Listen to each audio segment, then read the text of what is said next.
Assalamualaikum warahmatullahi wabarakatuh. Halo semuanya, bertemu lagi bersama saya Epta Aulia dengan NPM A1J023017. Pada vlog kali ini saya akan membahas tentang workshop pengelolaan laboratorium pendidikan non formal yang diselenggarakan oleh Laboratorium PNF Universitas Bengkulu dengan pemateri hebat yaitu Bapak Ahmad Raufik, MPD. Baiklah, dalam Zoom kemarin saya akan membahas laboratorium dalam konteks pendidikan. Laboratorium tidak hanya berfungsi sebagai tempat praktik, tetapi merupakan pusat ekosistem akademik yang mengintegrasikan 3 pilar Tridharma perguruan tinggi, yaitu pendidikan, penelitian, dan pengabdian kepada masyarakat.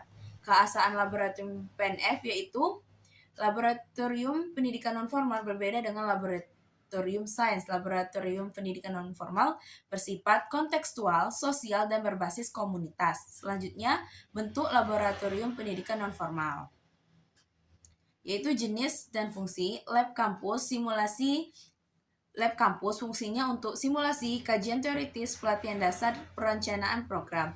Untuk lab site, fungsinya yaitu lokasi nyata di masyarakat untuk praktik, penelitian, dan pengabdian langsung. Prinsip pengelolaan laboratorium pendidikan non-formal: partisipatif, fleksibel, dan adaptif, berbasis kebutuhan masyarakat, dan berkelanjutan. Selanjutnya, tantangan laboratorium. Yang pertama itu dari sumber daya manusianya, manajemennya, fasilitasnya, sarana dan prasarana, dan kebijakan, serta pendanaan dan kemitraan. Upaya penguatan laboratorium PNF itu penguatan internal, yaitu menyusun SOP yang jelas dan sesuai, pengelolaan database dengan database program dan mitra, integrasi laboratorium dengan kurikulum, dan penguatan eksternalnya itu kerjasama dengan pemerintah, DUDI, lembaga PNF, dan masyarakat, dan branding melalui media sosial, website, dan publikasi kegiatan. Jadi ada juga soal yang dibahas di Zoom kemarin, yaitu yang pertama, bagaimana laboratorium pendidikan non-formal dapat memfasilitasi pengembangan sumber daya manusia. Berdasarkan pemaparan narasumber Bapak Ahmad kemarin, dalam workshop itu saya memahami bahwa laboratorium pendidikan non-formal memiliki karakteristik yang berbeda dengan laboratorium sains pada umumnya. Laboratorium PNF lebih bersifat kontekstual, sosial, dan berbasis pada kehidupan masyarakat. Terdapat 2 bentuk laboratorium PNF yang dijelaskan, yaitu laboratorium kampus dan lab site. Laboratorium kampus berfungsi untuk simulasi, kajian teoritis, pelatihan dasar, serta perancangan program. Sementara itu, lab site merupakan lokasi nyata di masyarakat yang digunakan sebagai tempat praktik, penelitian, dan pengabdian secara langsung. Dari sini saya melihat bahwa laboratorium pendidikan non-formal memfasilitasi pengembangan SDM melalui pendekatan need-based atau berbasis kebutuhan nyata. Program yang dirancang tidak lahir dari ruang kosong, melainkan berasal dari identifikasi masalah, melihat potensi, dan kondisi masyarakat setempat. Selain itu, laboratorium pendidikan non-formal juga mengintegrasikan 3 pilar utama pendidikan tinggi, yaitu pendidikan, penelitian, dan pengabdian kepada masyarakat. Mahasiswa tidak hanya belajar teori di kelas, tetapi juga mengaplikasikannya dalam bentuk praktik langsung, melakukan riset berbasis lapangan, serta merancang program pemberdayaan yang berdampak nyata. Dengan demikian, laboratorium pendidikan non-formal menjadi pusat ekosistem akademik yang menghubungkan antara ilmu pengetahuan dan kebutuhan masyarakat. Disinilah proses pengembangan sumber daya terjadi secara holistik.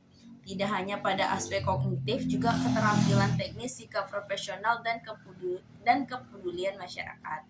Adapun juga yang dibahas di pertanyaan kedua, yaitu bagaimana lulusan pendidikan non-formal dapat memberikan kontribusi dalam pengembangan sumber daya manusia melalui laboratorium pendidikan non-formal. Jadi menurut pemahaman saya, kontribusi yang saya dapat dari workshop itu, kontribusi lulusan pendidikan non-formal tidak berhenti pada penguasaan teori semata, tetapi diwujudkan dalam bentuk aksi nyata di masyarakat.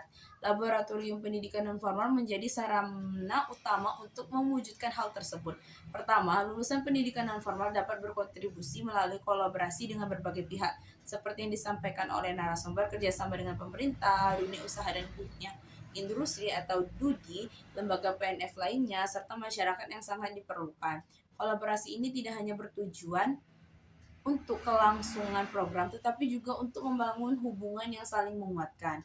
Kedua, melalui kegiatan volunteer yang terarah, kegiatan sukarela tidak boleh berjalan tanpa arah yang jelas.